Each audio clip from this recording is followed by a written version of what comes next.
Bonjour Vaya et bienvenue dans Tonalité de femme. Je suis très heureuse de vous recevoir aujourd'hui. Votre témoignage nous a beaucoup touchés dans le cadre de notre opération Lumière sur une femme de cœur. Vaya, vous avez développé avec votre frère, de qui vous étiez très proche, un mode unique de communication basé sur la peinture et cette passion est devenue à présent votre métier à part entière. Alors parlez-nous de cette complicité frère-sœur qui a bercé votre enfance. Alors, c'est vrai qu'on était extrêmement proches avec mon frère et bon, il est de 2 ans mon aîné. Et en fait, on a très vite communiqué ensemble comme on pouvait. De toute façon, mes 2 enfants, même s'ils ne parlent pas la même langue, ils vont tout de suite trouver le moyen de communiquer. Et il s'est avéré qu'on était tellement complices que moi, j'aimais beaucoup écouter de la musique tout le temps. Et j'étais très malheureuse parce que c'était la seule chose que je ne pouvais pas partager avec lui. Et donc, c'est venu un jour où on est allé donc, dans une maison où il y avait un très vieux piano et il s'est mis à tapoter comme ça sur le clavier et moi, depuis toujours, j'ai ce truc un peu étonnant, mais quand j'entends un son, je vois une couleur, je vois des formes. Et, alors j'ai appris plus tard que ça pouvait être de la synesthésie, mais bon, c'est pas très important. Mais j'avais surtout ça, et je me disais que c'était terriblement injuste parce que lui, non seulement ne l'entendait pas, mais en plus moi, je l'entendais et je pouvais le visualiser. Donc je me suis mis à lui dessiner. Et donc lui me demandait, il appuyait, il me disait comme ça, il me regardait, il me disait qu'est-ce que ça fait? Et donc je me suis mis à lui dessiner ce que pouvait faire un son grave, un son aigu, enfin, dans une musique, des fois il y a des choses un peu crescendo qui se passent, je lui dessinais ça et comme ça on pouvait, alors des fois je faisais des mimes, il y avait plein de choses qui pouvaient se passer comme ça. Et on s'est mis à pouvoir partager ça. Et donc, de ce fait, quand j'écoutais de la musique, il n'était jamais loin. Et il me disait, alors, qu'est-ce que ça fait? Et puis, bon, je prenais ça comme ça. Et c'est quelque chose qui m'est resté. Voilà, par la suite, maintenant encore, dès que j'entends une musique qui me plaît ou quelque chose qui me touche, j'ai un besoin de le peindre ou de le dessiner. Enfin, en tout cas, de le raconter d'une manière différente. Vaya, en 2007, vous êtes partie en mission de diététicienne au Niger. Vous expliquez dans votre mémoire à quel point les us et coutumes locales pouvaient être dangereux pour la santé des femmes et des nourrissons. Communiquer et informer était votre mission première sur place ? Oui, tout à fait. En fait, mais pour le faire, il faut d'abord déjà savoir qui on est, rester à sa place, parce qu'on arrive en tant qu'Européen là-bas, on se prend un peu pour Dieu, hein, quelque part, en disant « nous, on sait faire ». Et en fait, ça ne marche pas comme ça. Et donc, il faut vraiment d'abord connaître leurs coutumes, savoir comment ils ont l'habitude de fonctionner pour pouvoir intervenir. Et puis en plus, c'est une question de respect. D'abord, respecter les gens avant de leur proposer une aide, quelle qu'elle soit. Et il y avait notamment une coutume qui consistait à élire la plus grosse femme du village. Alors nous, on arrive... Alors, en plus, c'est un petit peu... contradictoire quand on parle de malnutrition là-bas, hein, qui est là évidemment très très présente. Mais là, pour le coup, parce que pour montrer le meilleur mari, la femme doit être la plus grosse possible. Donc, une semaine après le mariage, elles vont dans une hutte, donc dans la brousse, et elles se mettent à manger de la farine qu'elles font passer avec de l'eau, enfin, truc épouvantable. Et à l'issue donc d'un certain temps où elles ont pris beaucoup de poids, on les aligne, on les pèse et on coupe un poulet. Et celle qui est la plus grosse aura la plus belle part du poulet et la plus maigre, enfin qui est déjà en un super surpoids, aura les pattes du poulet. Donc, si déjà on n'est pas au courant de ce genre de choses, vous ne pouvez pas arriver en disant « Ah non, mais alors là, il faut absolument maigrir, ça ne marche pas du tout ». Et à l'inverse, dans les cas de malnutrition, par exemple chez les enfants, il faut vraiment savoir comment ça se passe. S'ils mangent du poisson, ça va devenir des voleurs. S'ils mangent des œufs, ça va retarder le langage. Il y a tout un tas de choses comme ça. Donc en fait, il faut vraiment être informé tout d'abord de ça et le respecter.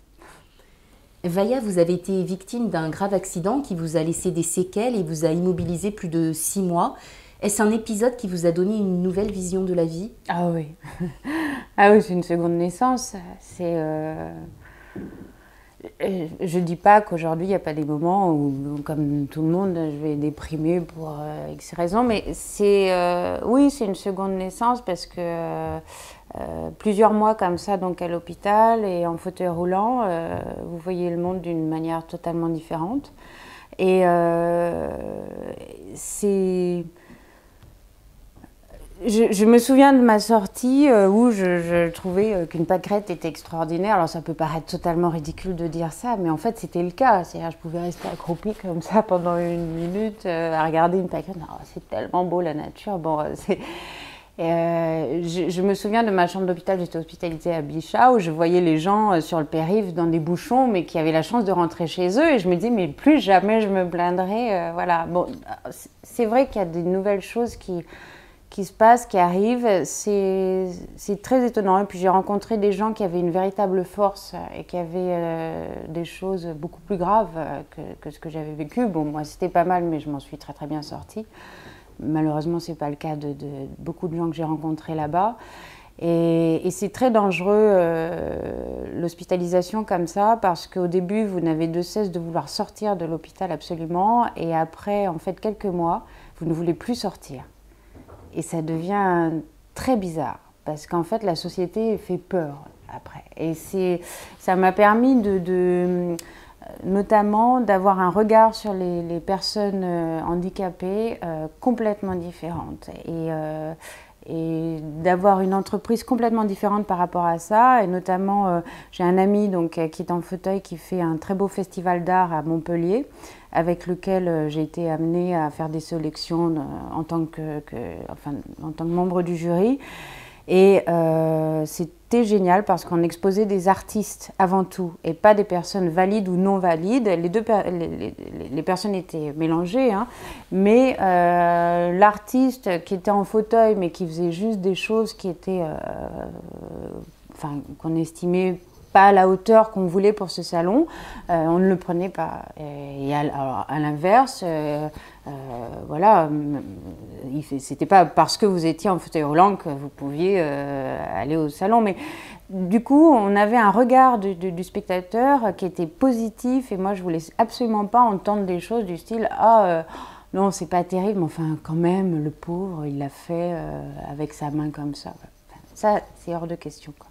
Donc oui, ça change beaucoup un accident, bien sûr. Présentez-nous votre dernière toile. Comment pourriez-vous nous la décrire et à quel moment de votre vie artistique arrive-t-elle? Elle arrive à un moment donné où je veux faire ressortir des choses peut-être plus profondes, dans le sens où, alors bon, elle est surtout liée à cette phrase. Bon, comme beaucoup de personnes, j'ai vécu des épreuves plus ou moins douloureuses. Et un jour, en écrivant comme ça, j'ai dit de toute façon, on est tous des brouillons que la vie corrige. Et je trouve que cette phrase est incroyablement vraie, parce qu'on est corrigé soit dans le sens, donc correction d'une erreur, hein, ou alors dans le sens, enfin je veux dire pour s'améliorer, ou alors dans le sens corriger, sanctionner. Et les deux arrivent forcément. Donc j'ai voulu en fait trouver le moyen de symboliser cette phrase, de la représenter par une peinture. Et voilà, j'ai eu l'idée de ces fils qui nous représentent et de ces cylindres, alors qui peuvent être ce que vous voulez, des cocons, des verres, voilà, chacun y voit ce qu'il veut. Mais surtout, donc, c'est ce fil qui va passer au centre de ces pièces, et qui sont en fait qui représentent donc les étapes de la vie successives. Et alors, je trouve ça intéressant sous deux aspects. C'est d'une part, donc ça symbolise bien cette phrase, mais aussi quand on se met assez loin et qu'on regarde le tableau, au bout d'un moment, ça finit par bouger. Et beaucoup de personnes me l'ont dit. Et donc, on est encore dans quelque chose de rythmé, de musical. Donc finalement, c'est quelque chose qui reprend un petit peu tout ce que j'aime et tout ce qui me motive à peindre. Donc la musique, le rythme, le partage, exprimer des choses, mais en même temps pas des choses tristes, parce que je ne veux absolument pas partager quelque chose de triste, quelque chose de douloureux. On a suffisamment de souffrance dans nos vies à tous pour en plus voir... enfin, j'ai pas envie de partager ça. Donc c'est souvent en plus des couleurs justement qui vont être plutôt gaies. Voilà, j'ai pas envie d'exprimer de choses tristes. Mais parce que voilà, on revient encore à cette histoire de résilience, mais c'est ça quelque part aussi, c'est le fait que tout ça est extrêmement positif. Ce fil continue et justement, ces cylindres, ces étapes, finalement, c'est ce qui nous guide. On a tous vécu des épreuves. Par exemple, vous demandez à quelqu'un qui a vécu des choses très graves, s'il avait la possibilité d'être amnésique, est-ce qu'il supprimerait de sa mémoire ces périodes de sa vie? C'est pas sûr qu'ils vous disent oui, parce que quelque part, c'est ce qui nous construit. Et quand on arrive à se remettre de ces choses-là et à les tourner en positif, c'est une richesse extraordinaire. Donc voilà. Et avant de nous séparer, Vaya, j'aimerais que nous retournions au Niger et que vous nous racontiez cette histoire, cette rencontre avec ce petit enfant sourd. Ah, alors ça c'était très amusant parce qu'en fait on était donc on était dans la brousse devant un dispensaire et à l'époque je fumais, quelle horreur, et je fumais une cigarette et puis il y avait ce petit garçon juste à côté qui m'avait quand même... j'avais cru reconnaître des sons parce que les personnes malentendantes font des sons gutturaux qu'on reconnaît très facilement quand on connaît. Et donc, j'avais quand même été déjà attirée par ce que j'entendais. Et puis, je le vois commencer à me mimer en train de fumer. Et donc, je me mets à le regarder puis à discuter avec lui parce que le langage, les sourds ont un espèce d'argot entre eux qui est totalement universel et qui est génial pour ça parce que quand on sait le parler, ça fonctionne à tous les coups. Et donc je me suis mis à discuter avec lui et là j'ai vu une chose terrible d'un seul coup, c'est qu'il avait une plaie sur le genou mais quelque chose d'épouvantable. Et je le regarde, donc je lui demande ce qu'on peut faire. Et il me dit rien, parce que moi, j'ai pas d'argent, je peux rien. Parce que là-bas, si vous n'avez pas l'argent pour acheter le fil, il se passe rien pour vous. Et donc, bon, évidemment, ça m'a touchée par rapport à mon frère, par rapport à plein de choses. Mais donc, et puis donc, je l'ai pris avec moi, je dis, viens.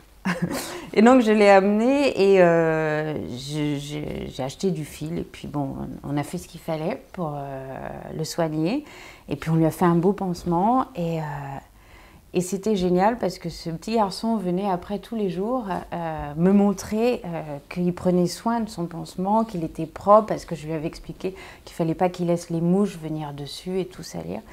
Et voilà, c'est une petite anecdote, mais c'est quelque chose qui a été très touchant. Et, voilà, mais des histoires comme ça au Niger, j'en ai vécu, je suis partie peu de temps, mais j'en ai vécu beaucoup. Parce que les gens n'ont rien, mais vous donnent tout. Et ça, c'est vraiment magique.